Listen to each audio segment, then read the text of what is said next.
Hello everybody, my name is Mike Frain and I've been highlighting 10 solid reasons for carrying out arc flash calculations that are taken from chapter 15 of my book, The European Arc Flash Guide.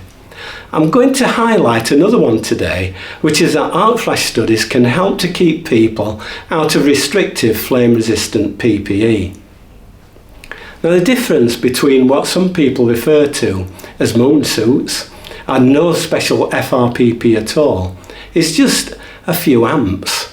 In most of the studies I've carried out over many years, I can point out where 90% of high hazard levels could be averted by a competent engineer reconfiguring circuits or in most cases protection alterations. In one such case, I was working for one of the largest technology factories in the UK, where there were extremely high specification clean room environments.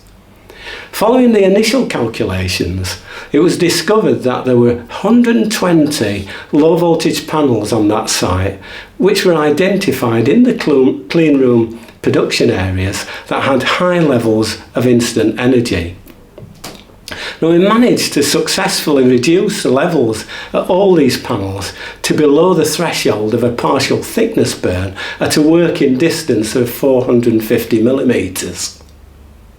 Measures such as new protection settings, replacement of circuit breakers, installation of additional local switch fuses and refeeding of equipment were all adopted with relatively little cost and effort.